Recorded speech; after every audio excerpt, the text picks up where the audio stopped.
What's going on, Forward family? It's the kid, BigBossFabo, back with a video for the channel, man. You already know I'm back doing a behind the music reaction. Today I have acdc Behind the Music. This is a 40-minute documentary episode of Behind the Music, talking about the band with the thunder from down under. Okay. Be sure to check out the Behind the Music playlist, link provided in the description down below, as well as pinned in the comment section. Peace, love to everybody who's been rocking with the channel, man. Keep sharing the content. Keep engaging with the content. That's the only way we're going to grow on this platform. You know what I'm saying? Put your recommendations down below as well. Doing my best to stay as consistent as possible. So let's go ahead and hop right into the reaction. I mean, like, what else needs to be said? Let's just go right into the video.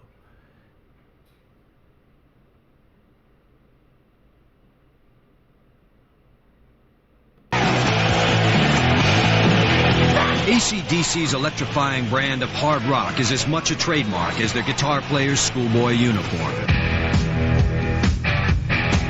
It's rock and roll music, good, tough rock and roll. It was, you know, rib-crunching, skull-crushing, sort of blistering rock and roll. Brothers Angus and Malcolm Young found a soul brother in Bon Scott, a pint-sized wild man with an outsized voice. The effect he would have on some of these people. How can we build a prison and keep him in it, you know?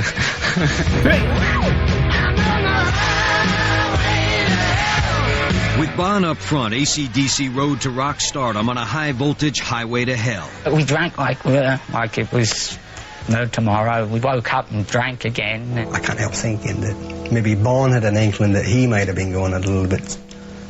Like every other band in the history of the books, they was alcoholics.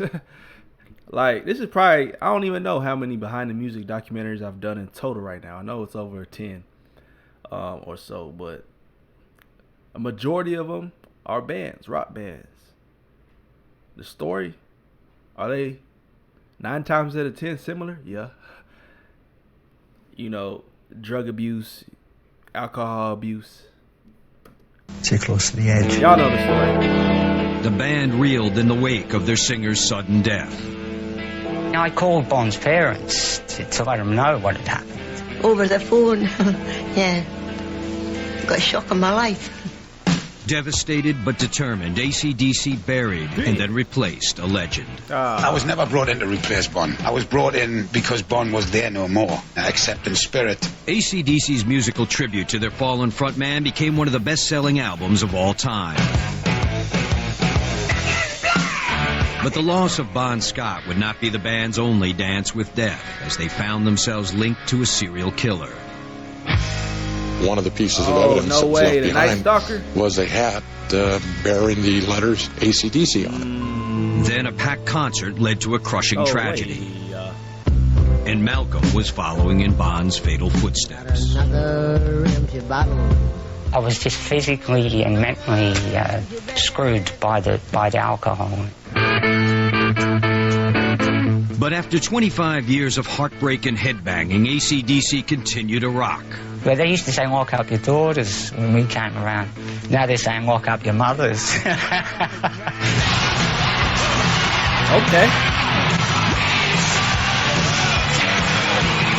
Now, the death-haunted destiny of hard rock's most enduring band of survivors. acdc, Behind the Music.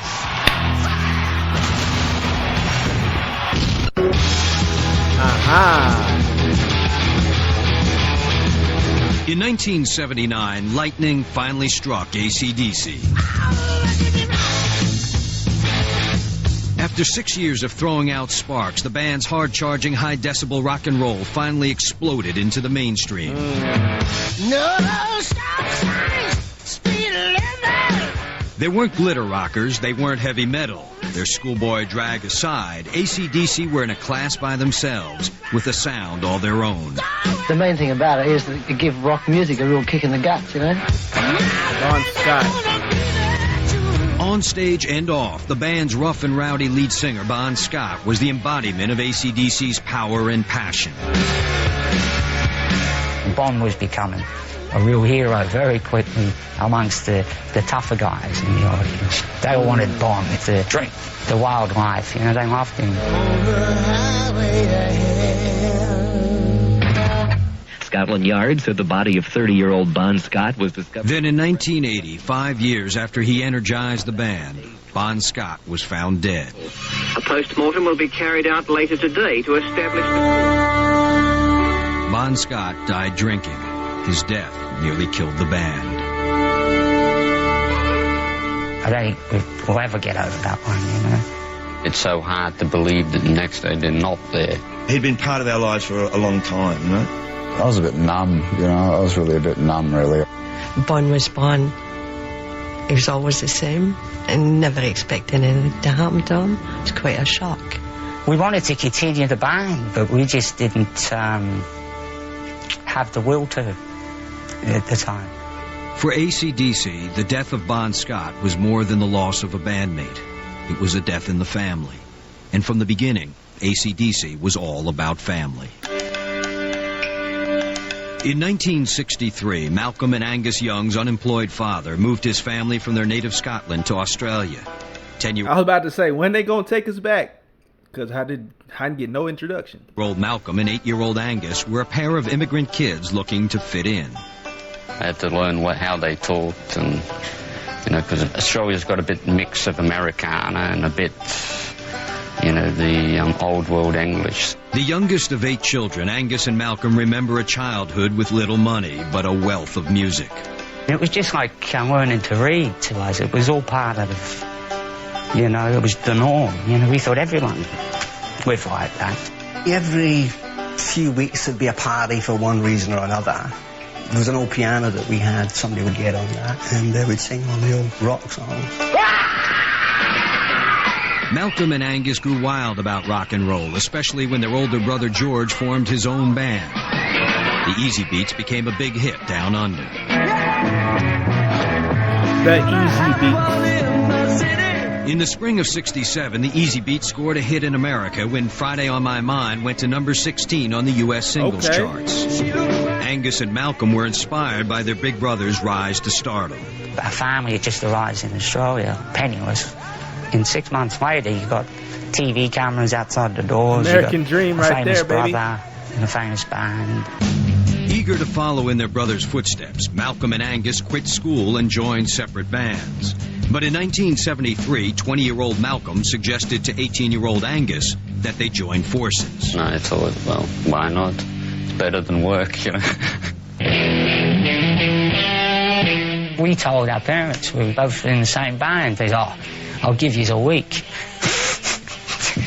to survive, because we fought all the time. But when big brother George came home from a concert tour, he was impressed by what he heard. All of a sudden the kid brothers were still the kid brothers, but my God, they knew how to play. Angus and Malcolm's band needed a name to match their high-powered sound. Their sister Margaret's sewing machine triggered a flash of inspiration. Well, her sewing machine, it had acdc on the back of it. And we were tossing around names for weeks. And she just said it one night, and everyone went, that's good. To the brothers, acdc implied power and energy. But a local cab driver let them know that acdc had an alternate meaning.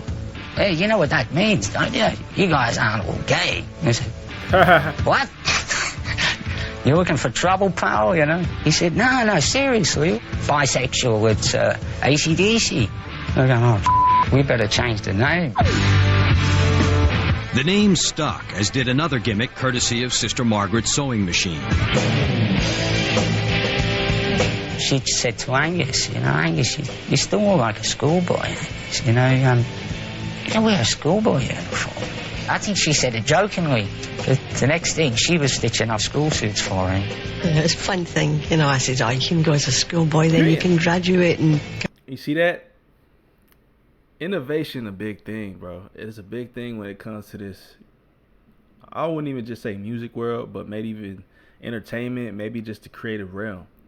Being spontaneous, not being afraid to do things outside the box. You know, I feel like back then the sound was one thing, but of course the look. When you had a certain look, that was even more captivating. That kind of drew people in. But interesting. Come back out in the jeans. George, my other brother, he used to try and butter me up. He says, you'll be rich very quick. And of course, you know, at first I believed him, so I thought I'd better earn my keep, you know. In 1974, Brother George and fellow Easy Beats band member Harry Vanda were producing records for a small Australian label. They decided to record acdc. There was no sort of, do they have it or don't they have it? It was obvious that they had something. acdc's first single was released in July of '74. Can I sit next to you, girl? The record was a regional hit and led to a small local tour. But the brothers Young weren't happy with their lead singer, Dave Evans. You know, he'd go on with his makeup and he'd maybe even blow him kisses. We just grew not to like it. Malcolm and Angus were looking for a new frontman when in the summer of '74, their future drove up in the person of Ronald Bon Scott. Cut this. He was kind of weird. He pulled up in his old beat-up 50s car, you know. You could barely see. You just saw this sort of maniac head and this... That boy different. You know, this crazy guy coming flying down the road.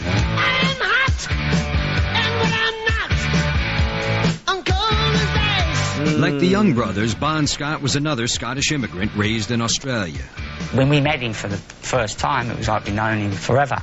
No with Bon, no with us guys. He always became a brother.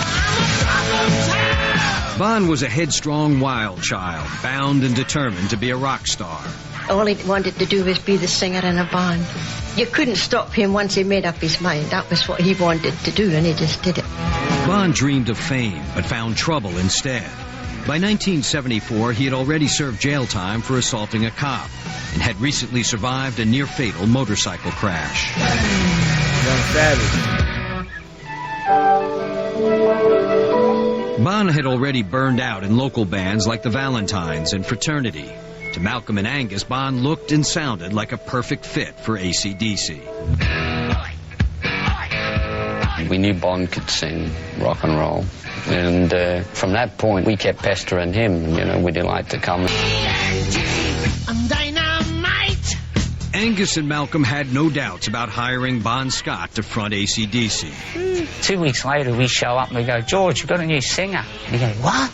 Big brother George felt his little brothers had lost their minds. And Bon had a knee ring with a shark's jaw, I think, hanging off. It was about this big. Lost a couple of teeth from brawling, covered in tattoos.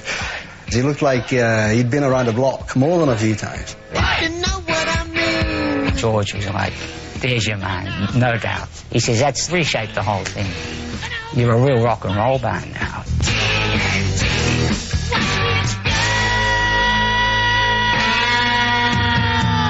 Okay. Bon formed the band and found a frontman. 28-year-old Bon Scott was a perfect fit for acdc, a hard-rocking, hard-living dynamo. His first appearance with the band was an omen of hell-raising to come. The first gig, you know, he's got a bottle of bourbon and that, he just juices it all, you know, and then he's got, you know, there's drugs and everything coming in. And I said to Malcolm, I said, he'll be lucky if he can walk, let alone sing, you know. Bon Scott's behavior may have been shocking, but his performance was electric.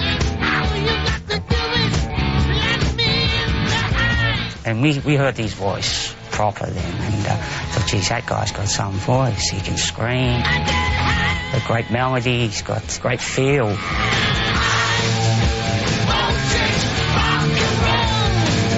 acdc had found their voice. They went into the studio to record their debut album, and in January of '75, the band took their high-voltage act across the Australian club circuit. They were the Aussie bloke's idea of a good time. It was just hard and down and fast and mean. Rib-crunching, skull-crushing, sort of blistering rock and roll. And you know they weren't going to slip in a ballad on you. You know what to expect when you come to our shows. So it seemed like the journey to stardom was destined. the stars had aligned for these guys right here.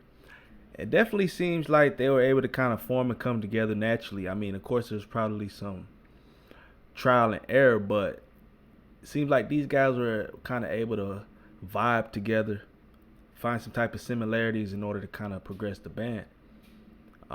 Interesting. Okay, let me know some details, maybe some additional details you guys know in the comment section below.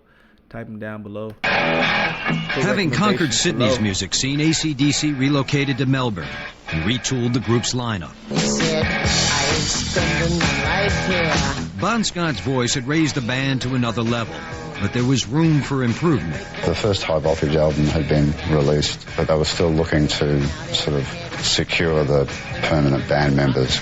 In early '75, drummer Phil Rudd joined the band. End the debauchery. We were living in this house for 6 months. Still the best days of our life. There was more action going on there than ever since. We drank like it was no tomorrow. We woke up and drank again, and we just continued on like that for a long time. The party continued that spring when acdc's cover of Baby Please Don't Go went top 10 and became their first nationwide hit. Baby, don't go! Baby, don't go! That April, the band made a notorious appearance on Australian television as Bon gave new meaning to the phrase, dress for success. I'll never forget it. On Countdown, Bon dressed in drag, you know? I mean, that was unheard of back then.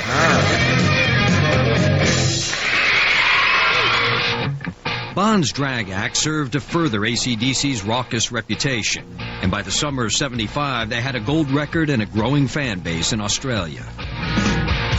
acdc had a young audience, male and female, adoring this band.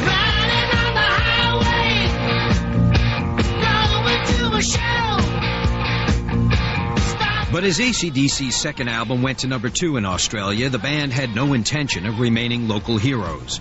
In early '76, they scored a deal with Atlantic Records to release their music internationally.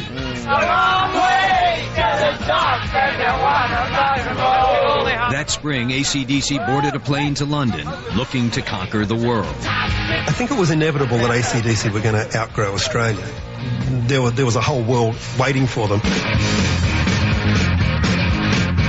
Their fast and furious style was a hit in London's burgeoning punk scene, and acdc was soon headed cross-country to rock the rest of Great Britain.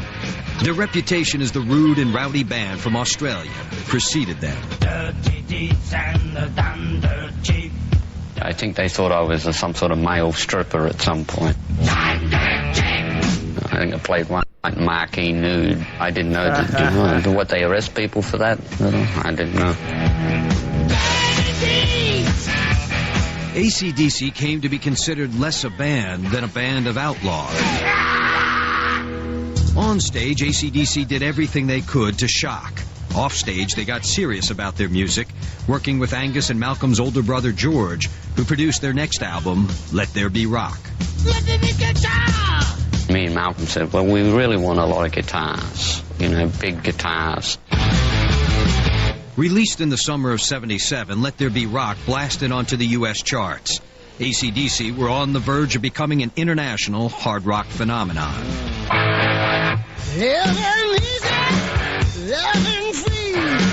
In January of 1979, acdc began work on an album called Highway to Hell, a title the record company hated from the start. They freaked with that title. They didn't want that title. And I said hogwash, you know. We're calling it Highway to Hell, and that's how it is. When Highway to Hell hit record stores that summer, its title spawned rumors that the wild men of acdc were devil worshippers.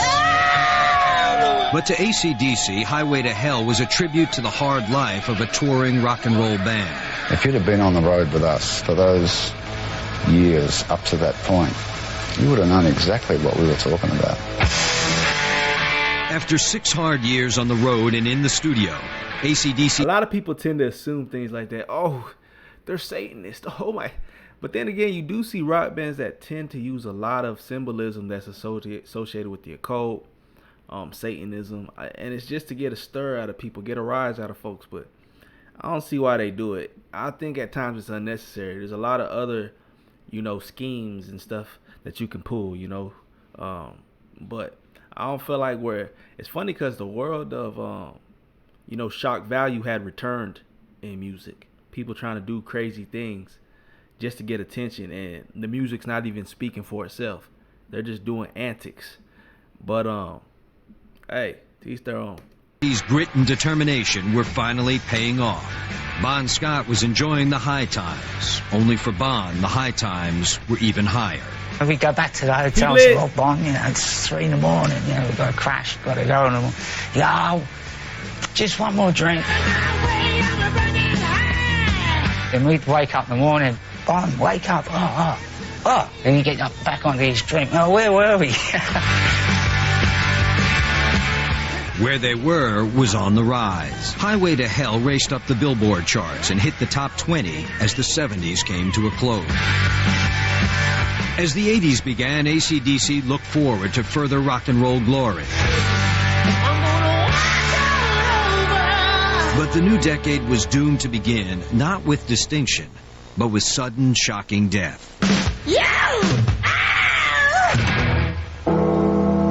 Coming up, a legendary voice is silenced. I don't have the will. Back in Black was written about. And thousands of to hell to enter. As the year drew to a close, 19th world. acdc and thousands of gigs from the pubs of Australia to the stadiums of the world. acdc rode Highway to Hell to international success in the summer of 1979.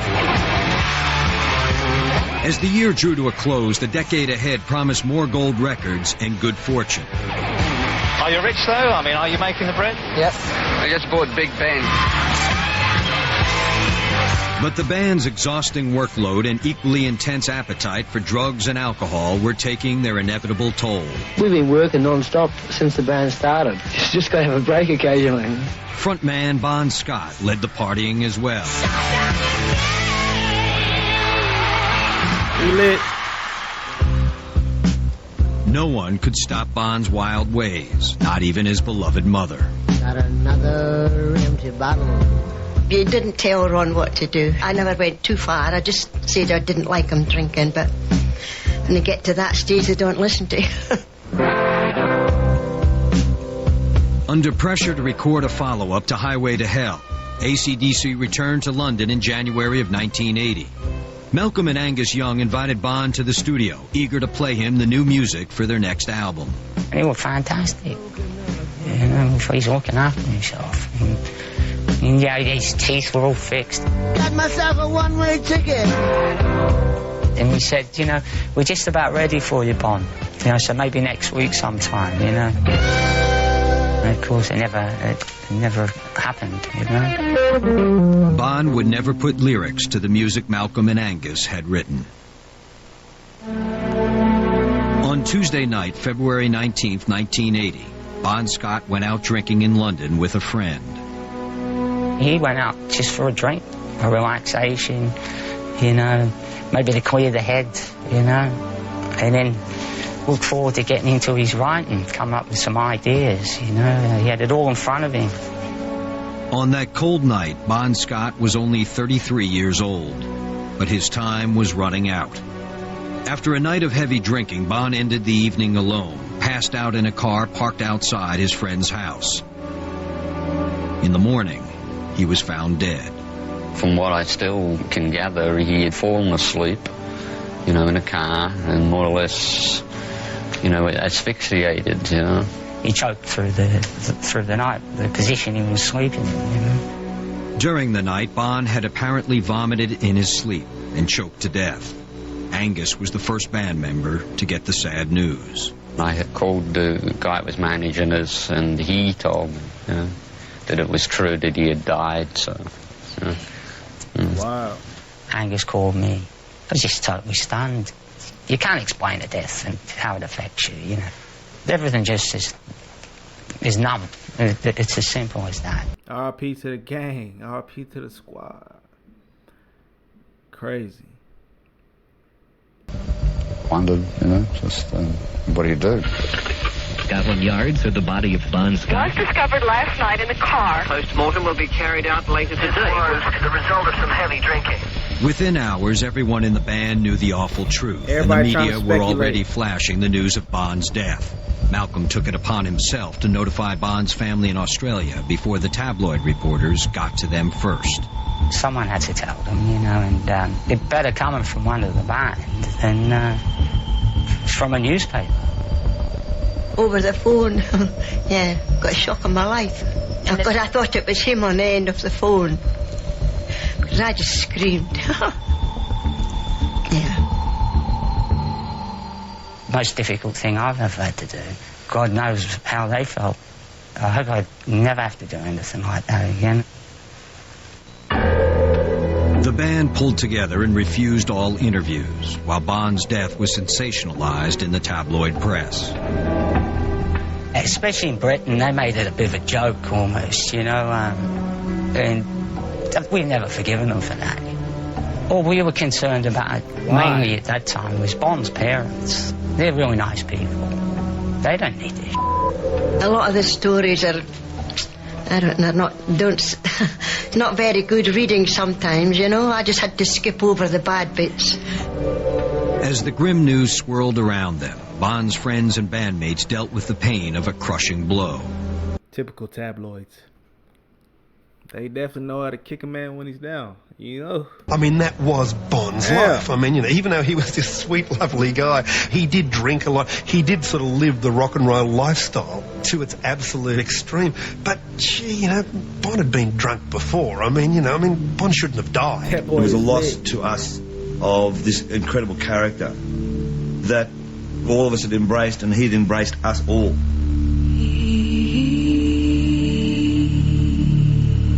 Work on acdc's new album was suspended, and Malcolm and Angus flew home to Australia to lend support to Bon's parents and mourn the loss of a man who had become brother to them.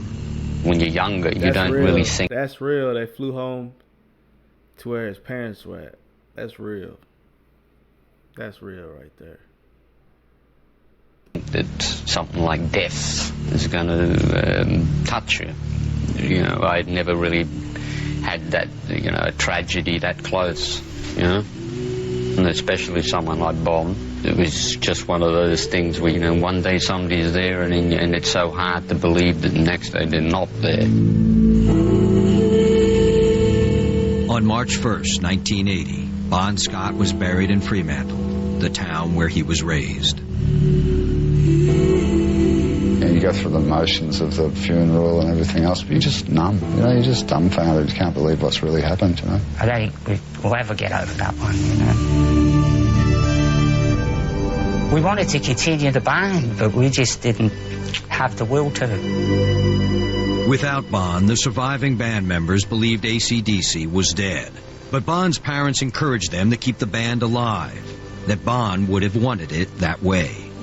Let's, you know, we've got their blessing, you know, so let's go and try and do something. But after 5 years with Bon Scott up front, raising hell and raising the roof, acdc's bright future had dimmed, and there was more darkness ahead. Well, damn. Let us In down 1980, acdc was reeling from the loss of their friend and frontman, lead singer Bon Scott. Bon Scott. But the band's founding members, Angus and Malcolm Young, were not going to let acdc die with him. Malcolm and Angus decided that we should just steam on. And we all agreed that the last person that would want to see it fold would be Bon. Finding a lead singer to replace Bon Scott was a daunting task. Bon's powerhouse voice and unabashed showmanship had been central to acdc's success. Their search led them to Brian Johnson. I saw them on television, a program called Rock Goes to College. They are, of course, acdc. They're just about to start a tour. I was just transfixed with Angus and Bon. And these two guys at the front were two of the greatest characters I think I'd ever seen, you know, especially Angus, you know, with his antics. And I was hooked. Brian auditioned for a band that was feeling mixed emotions about replacing a friend they had buried only a month earlier.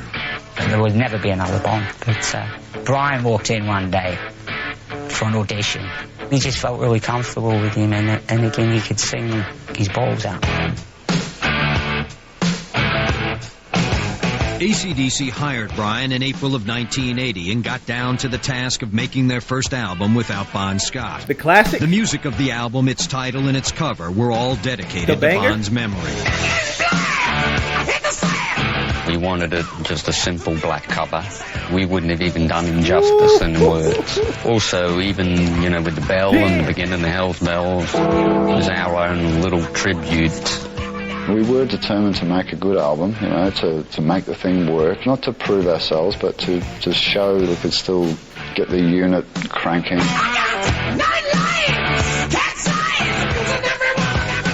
I obviously was still thinking about Bon. You know, I remember Brian remarked a couple of times that how it was kind of eerie for him. During the emotional sessions for Back in Black, Brian Johnson stepped up to the microphone and into Bon Scott's shoes.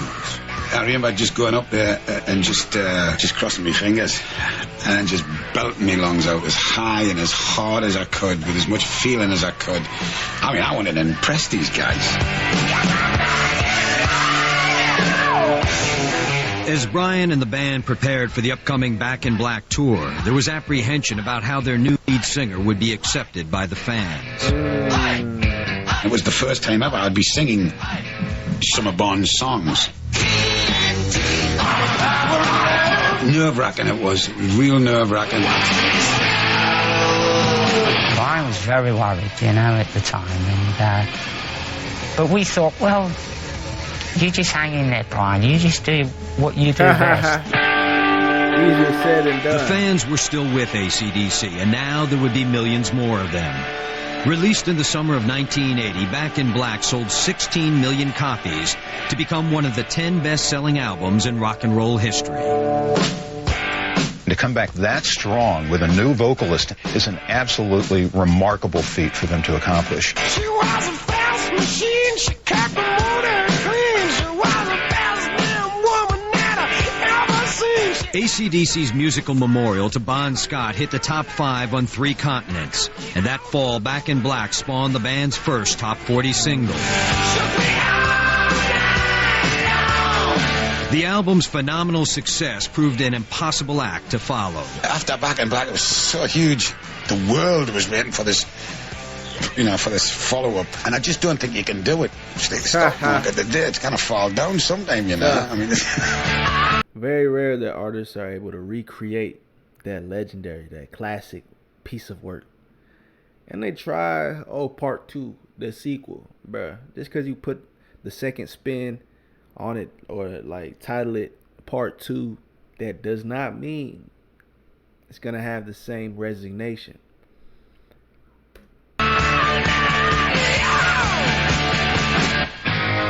But falling album sales were only the start of a streak of bad luck that would haunt acdc throughout the 80s. In the spring of 1985, acdc became linked to the investigation of a murder case in California. Upon investigating that murder, one of the pieces of evidence that was left behind was a hat bearing the letters homie was in the documentary. acdc on it.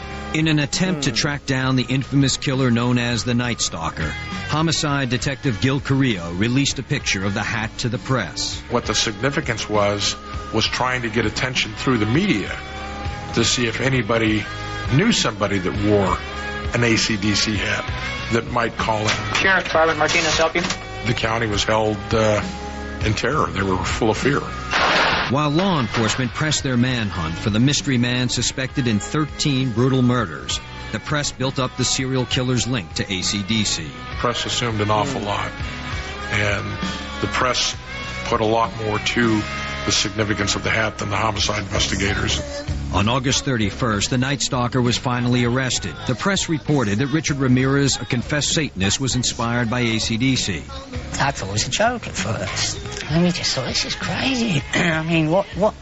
Would you agree in this situation, like, any press is good, or good press is any press type, you know? Basically, I don't know. It's not all good. Any form of exposure is great exposure. I strongly disagree, but some folks would say otherwise. What y'all think? Why are we connected anyway? Reporters analyzed the lyrics to the AC/DC song Night Prowler for connections to the Night Stalker.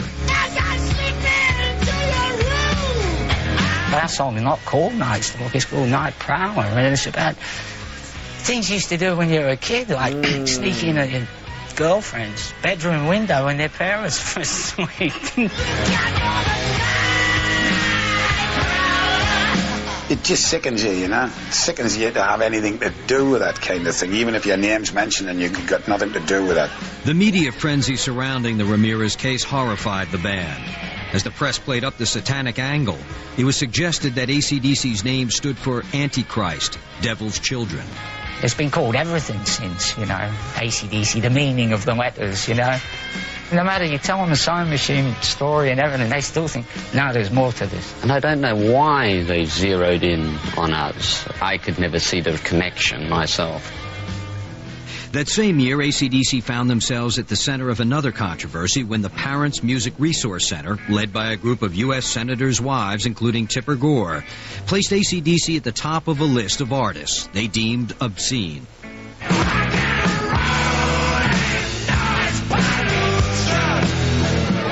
The attacks on AC/DC continued through the mid-'80s, but the band ignored their critics and focused their energy on a string of gold records and one concert tour after another.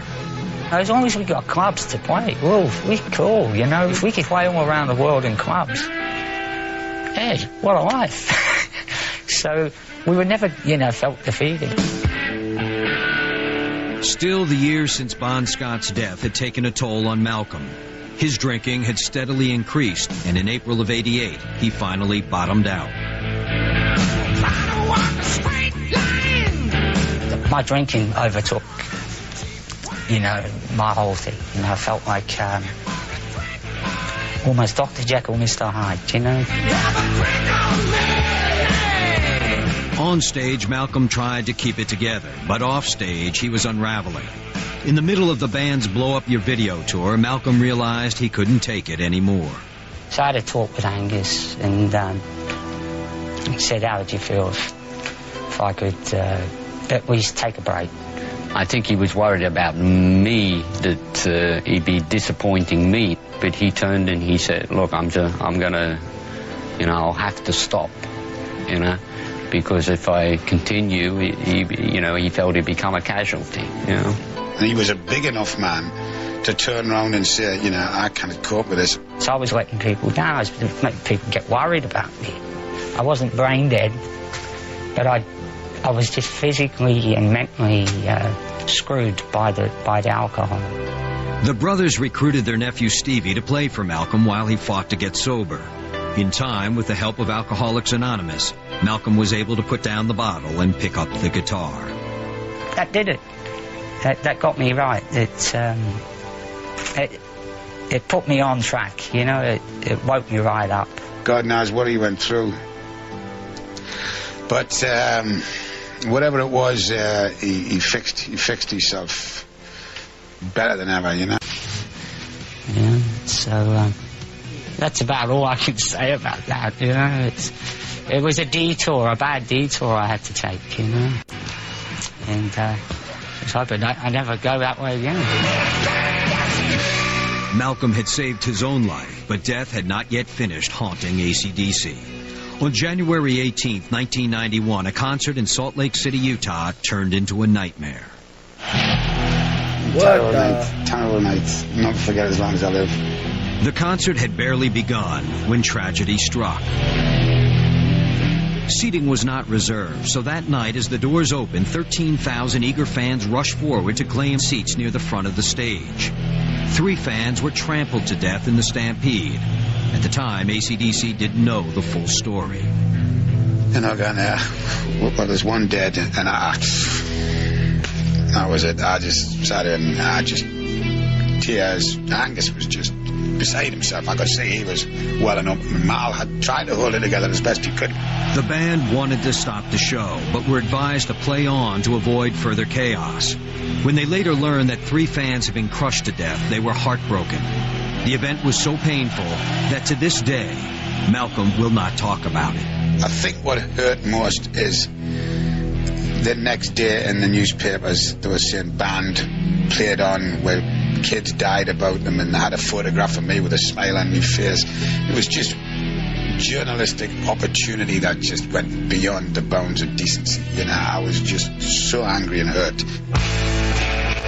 To make matters worse, the band faced lawsuits claiming that they were responsible for the fatalities. The lawsuits were coming flying at us from every angle. It was a feeding frenzy, really. Well, I think at the end of the day, it's your name on the ticket, you know, and it's your name that they see. By spring of '91, the court dismissed AC/DC from a wrongful death lawsuit brought by the father of one of the 3 teenagers killed in Salt Lake City. For AC/DC, the 1990s, like the 80s, had begun on a dismal note. I mean, that one got to be tough, but I mean, the band can't really be held accountable. I mean, like the venue, if anything, the venue. Maybe certain precautions be taken before letting individuals in. I don't know what it could be, but point is, the band can't be held accountable for something like that, man. You know, hearts out, prayers out to the families. That's got to be rough, but I just can't form the connection. Hopefully their luck would change in the decade to come.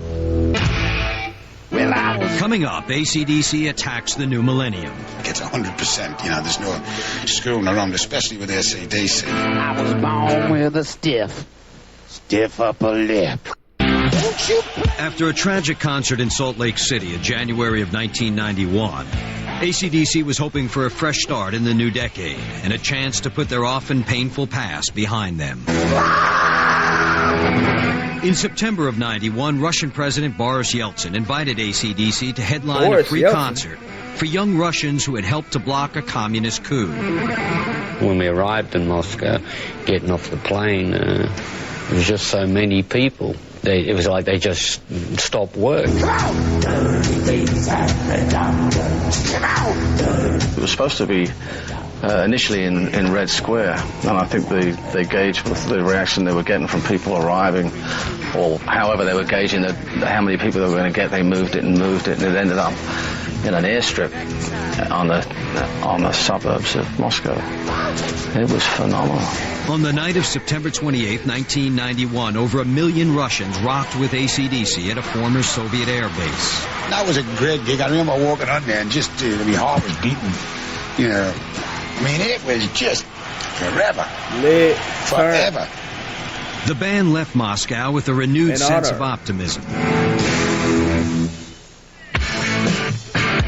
For AC/DC, it had been a long, hard highway to hell from Australia to Russia. 17 years of heartbreak and hit records. In the year 2000, AC/DC released their 17th album. In the studio, the best fun I've ever had. And I mean that. I think it's gone right back to our roots and the blues and rock and roll, early rock and roll. It's just a boogie record. You can just bop to it. It's fabulous. It was a killer album. It was a very easy to record album in as much as Malcolm and Angus had everything ready to go. So we basically just had to come along and perform as best we could. So I guess really pleased. Aside from being a founder, it seems like Malcolm and Angus spent a lot of time cultivating a lot of records, if not penning a lot of the records. You know, it's funny how you see a lot of the guys who may not be the forefront, lead singer, vice versa, can still tend to play a vital role still, penning all the records, you know, tend to be great songwriters. They just have, you know, the lead vocalist, you know, obviously sing the vocals. Angus and Malcolm Young are still the heart and soul of the band they've led and loved for more than a quarter of a century. There's no doubt about it. It's the sound of the band. It's, you know, it's the combination of the guitars. We can read each other's minds. 45-year-old Angus and 47-year-old Malcolm may look older these days, but their rock and roll philosophy hasn't changed since they first formed their dream band back in Australia. We're ready to rock and roll. We just wanted to be a good rock and roll band, you know, and that's it. It's just the simplicity of it, and that's all we can do. you know, and stick to what you do best. That's what we do best, you know. And that's what I enjoy best, you know, getting on a stage and, you know, plucking my guitar. They say we keep doing the same stuff, but rock and roll's been around since the 50s. I mean, real rock and roll. There's a lot of pretenders out there. Nothing's ever changed when we get on that stage. We're all still exactly the same guys we were, right back to day one. The guys just write the songs as they write them, and we play them as we play them. And, you know, that's how it comes out. I think Angus said it best. He says, we've got 5 average guys, and you put them together and you make this lovely thing called acdc. Those 5 guys, Malcolm and Angus Young, Phil Rudd, Cliff Williams, and Brian Johnson, plan to keep making this lovely thing called acdc for a long, long time. So the original members stayed as the original members. You know, rest in peace, Bon Scott. But everybody else was still the regular members, if I'm getting that correct. We feel we're timeless, you know. And yeah, trends come and go, and we'll still be running through the trends. And sometimes we may do really well, sometimes maybe not so well, but it won't never change. Keep it down. There's nowhere for us to go. Believe me.